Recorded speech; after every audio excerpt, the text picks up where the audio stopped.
These women and children are being led to their deaths.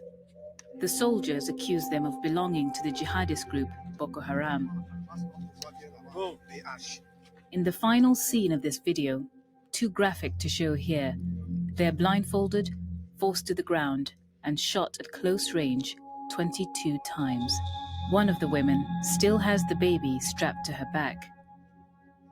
The video began to circulate on July 10, 2018. Some claimed that this atrocity took place in Mali.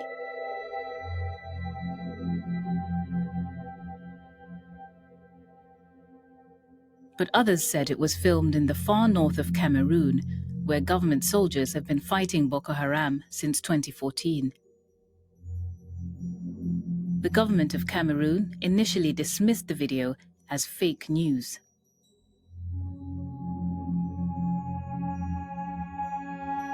A month later, they announced that 7 members of the military were under investigation. But there has still been no official admission that these killings were carried out on Cameroonian soil by government soldiers, and there is still no guarantee that anyone will be held to account. So how can we tell what really happened here?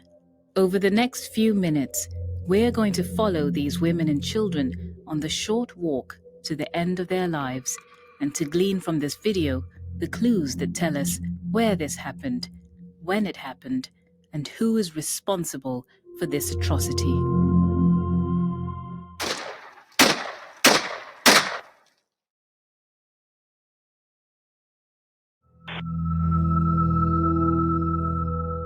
This looks like the kind of dusty, anonymous track that could be anywhere in the Sahel. But the first 40 seconds of the film capture a mountain range with a distinctive profile. We spent hours trying to match this range to the topography of northern Cameroon. And then, in late July, we received a tip-off from a Cameroonian source. Have you looked at the area near Zelevet? Close to the town of Zelevet, we found a match for the ridgeline. It places the scene on a dirt road just outside a village called Krawamafa. A few hundred meters away is the border with Nigeria. The video also reveals other details that can be matched precisely to what we see on the satellite imagery. This track, these buildings, and these trees. Putting all this evidence together, we can say with certainty that the killings took place here. Less than a kilometer away, in Zelevet, we found this compound and identified it as a combat outpost used by the Cameroonian military in their fight against Boko Haram. We'll come back to this base later. Exactly when the killings took place is, at first sight, harder to say, but again, the video contains clues. This building is visible on satellite imagery, but only until February 2016. The murders must have happened before that date. Satellite images also capture this structure. The walls surrounding it are present in imagery dated March 2015, but had not yet been built in November 2014, giving us an earliest possible date for the atrocity. The video also reveals this footpath, a path that only appears in the hot, dry season between January and April. There are other, less obvious clues in the video. As they lead these women away, the soldiers, like moving sundials, cast shadows on the track. A simple mathematical formula tells us the angle of the sun in comparison to the horizon. We can also see what direction the light is coming from. When we add this data to our location, we can get a precise time frame for this event. The killings happened between March 20th and April 5th, 2015.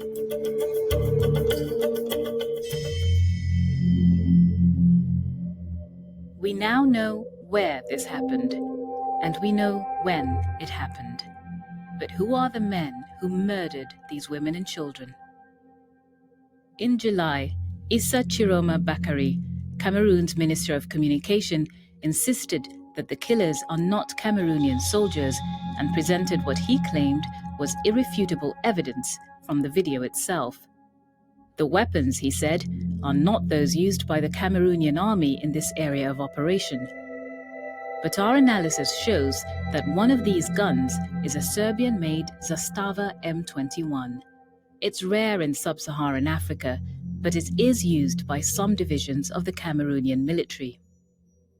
Bakary also claimed that a close examination of the video shows the soldiers wearing colorful forest-style camouflage. In the far north, he said, Cameroonian soldiers wear pale, desert-style fatigues. A closer look at the evidence reveals this.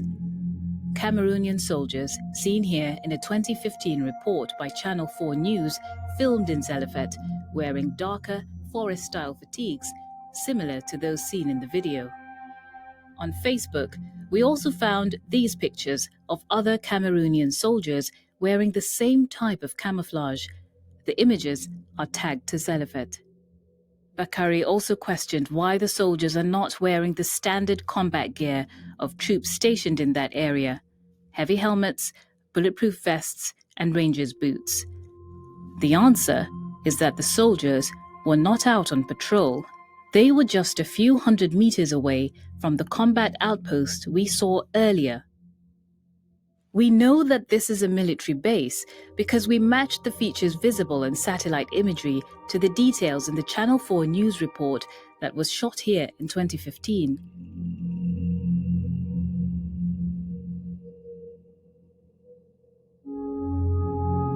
In August this year, an Amnesty International investigator spoke with residents of Zelefet who had been displaced by the fighting to a nearby town. Among them was a man who said that he saw these women and children being brought into the base by Cameroonian soldiers. A short while after they were led away, he said he heard gunfire. In August, there was a sudden change in the government's position. After weeks of denying that these killings took place in Cameroon, Bakary announced that 7 members of the Cameroonian military had been arrested and were under investigation. Our analysis has identified 3 men who actually pulled the trigger. One of them is this man, introduced at the start of the film as Chocho. Voilà le caporal chef, Chocho. We found a Facebook profile that links the nickname Chocho to a soldier called Cyriaque Bitiala. A Cyriaque Bitiala is among the detainees named by the government. The BBC has also spoken with a former Cameroonian soldier who confirmed that this is Chocho Cyriaque Bitiala. At the end of the film, we see him again, blindfolding the little girl he's about to kill. A few seconds later, he draws his weapon and opens fire. Our analysis identified 2 other guns that were used in the killing. One of them was in the hands of this man. We see him here blindfolding the woman with the baby, seconds before the shooting starts. Our military source identified him as Barnabas Gonoso. Although we were not able to confirm this identification, a very similar name, Barnabas Donosu, appeared 11 days later on the government's list of soldiers who are now under investigation. The third weapon used in the killing is the Zastava M21 we saw earlier. It is in the hands of a man introduced in the video as Second Class Cobra. Et là, on a le deuxième classe Cobra. So who is Cobra? As the women and children are killed, Cobra is the last man still firing into the bodies. One of his colleagues calls out, "Tsanga, leave it, they're dead." When he still does not stop shooting, they call out again, "That's enough, Tsanga, that's enough." The name Tsanga also appears on the list of men under investigation, suggesting that Cobra is a nickname for Lance Corporal Tsanga. Another man named among those arrested is Etienne Fabassou. He is the platoon commander who was interviewed by Channel 4 News in 2015. As far as we can tell, he does not appear in the video. We put these findings to the government of Cameroon, who responded. 7 soldiers were arrested, disarmed. They are under investigation right now. I can confirm that all the 7 of them are in prison. The government statement on the arrests makes clear that all these men enjoy the presumption of innocence until the investigation has been concluded, and that all of them will be given a fair trial. No due process was extended to the 2 women killed outside Zelevet, and no presumption of innocence was afforded to the children who died with them.